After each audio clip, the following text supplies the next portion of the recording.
Hello guys, welcome back again sa ating Sharing for Bread of God. So today, talakayin natin yung tinatawag na ikapo. Dito makikita natin sa scripture ng Deuteronomio 14 verse 22. Babasahin natin ang tuntunin tungkol sa ikapo.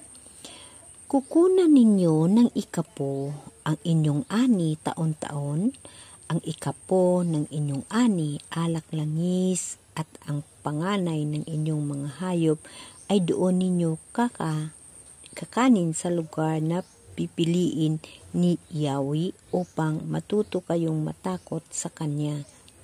Kung malayo ang lugar na pipiliin niya at magiging mahirap dalhin doon ang ikapo ng inyong ani, ipagbili ninyo iyon at dalhin ang pinagbilhan sa lugar na pinili niya. Pagdating doon, bumili kayo ng anumang gusto ninyo, baka tupa, alak o inuming nais ninyo, at siya ninyong pagsalu-saluhan mag-anak sa harapan ni Yahweh. Ngunit huwag ninyong kalimutan bigyan ang mga Libita sa inyong lugar, yamang sila'y walang kaparte sa lupaing minana ninyo. Tiponin ninyo ang ikapo ng inyong ani tuwing ika-3 taon. Ito ay ibigay ninyo sa mga Libita, yamang wala silang kaparte sa inyong lupain. Bibigyan din ninyo ang mga taga-ibang bayan, kasama ninyo ang ulila at ang balo. Sa ganong pagpapalain kayo ni Yahweh. So dito guys, nakasaad yung tungkol sa ikapo. Kasi marami ho sa atin na minsan nagsasabi na ayaw ko doon sa mga ganitong grupo kasi mayroon silang ikapo, mayroong mga kuta na tinatawag, So, sa tungkol sa ikapo, ang sa aking pag-uunawa nito ay hindi ito sa pilitan, ang pag-ikapo, kung mayroon kang sobra o may bliss ikaw sa iyong mga ani, so, ibibigay, mag-share, magbigay ka sa mga kapaligiran mo ng mga tao na nangangailangan ng tulong mo.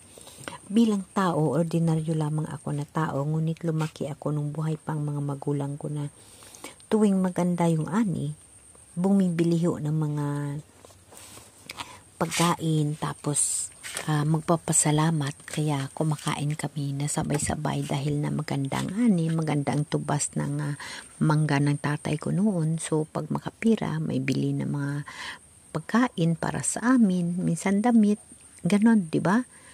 And then pag magpunta naman sa church, bumibigay din ng kusang loob. And then mayroon din na nagbibigay ng tinatawag na sa mga tao na sa labas, yung mga naghihingi ng tulong. Alam naman kasi natin yung nangangailangan na totoo at ang hindi. At saka yung mga tao sa mga paligid natin ang nanghihiram, yung mga ganon, binibigyan natin pag mayroon tayong sobra.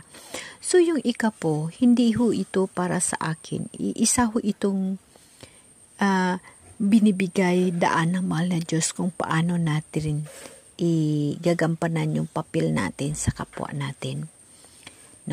Yung pagbibigay, yung pag-share ng mga blessing din natin.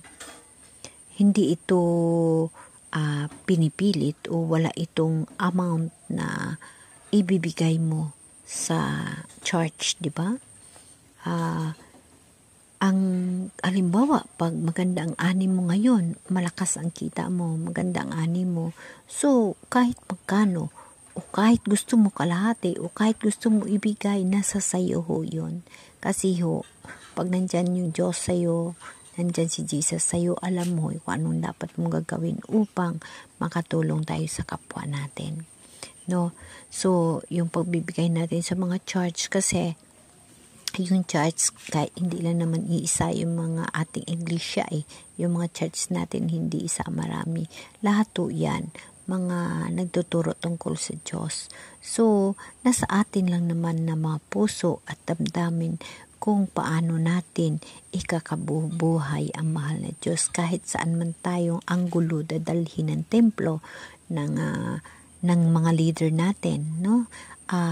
Nasa atin ho mga puso ang tinatawag na totoong Diyos. Ang katotohanan ng mahal na Diyos nasa puso natin at nasa isip natin dahil alam ng Diyos at nababasa ng Diyos ang katotohanan sa puso natin. Kaya nga lagi natin pagtitingnan itong mga blessing sa atin. Halimbawa, maganda yung blessing sa iyo ngayon. O di mag-share ka, di ba? Mag-share ka, mag-donate ka, magbigay ka. Ganun ho yung basihan natin sa tinatawag na ikapo. Wala ho itong sinasabi na may amount or may tinatawag na kung magkano lamang ang makakaya mong ibigay. Mayroon nga mga tao na malaki yung income, malaki ang kita nila. O diba nagbibigay rin sila ng malalaki. Mayroon naman mga tao na ang makaya lang. Ako nga guys, naranasan ko nung bata pa ako, wala naman kaming pera, mahirap naman. Kahit may 25 sentabo lang ako, may piso lang ako, pag-agi ng tikpaw, sobre sa harap ko, nagbigay din ako, ginakuom ko pa yan. Kasi yun lang ang pera ko di ba? So, ganun ang atin nakasanayan na pagbigay. Sa ngayong panahon, maraming nagsasabi na may ikapo yung ganitong grupo, may ganyan, may mga limitasyon or may pag hindi ka makabigay, mayroon ka pang kulang, something kanon. Para sa akin naman, ang pagbibigay ng ikapuho, kung saan natin ibibigay yung basta mayroon lang tayong sobra. Ang pinaka-importante, yung puso natin at ang isip natin ay nasa Diyos. Ako nga, guys, kahit wala, basta mayroon maghingi, mas inuuna ko pang humingi kaysa akin. Talagang nararanasan ko yun sa buhay ko. Ito ho, isang nagiging experience sa buhay ko, ang tinatawag na ang pagbigay sa kapwa, hindi ho yung binabasihan sa maraming pera o wala. Depende ho yun sa tagipusoon ng tao. Depende ho yun sa tao na nagbibigay kung ano ang kanyang kagustuhan na pagbigay. Ang importante ho na yung puso masaya ho bumigay. Aking naalaala guys, sa tinatawag na pagbigay o pagtulong sa kapwa, sinasabi na mas mabuti pang magtulong ka kaysa bibigyan ka. Di ba karamihan ganun talaga ang kasabihan. Pero para naman sa akin, wala man ako, kung mayroon man ako, kung in that time na may humihingi sa akin at mas kailangan niya, go, ibibigay natin. Kasi si Lord na ang bahala sa atin, sa ating mga problema. Diba? Yung blessing kasi ng mahal na Diyos is nasa puso at isip natin. Kung ano ang nasa puso at isip natin na pagbigay, yun din ho ang ibabalik ni Jesus sa atin.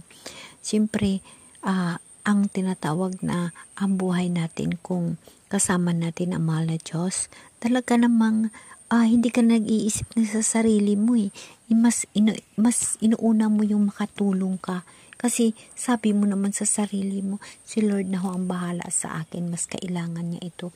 Kag totoo ho yun. Totoo ho yun.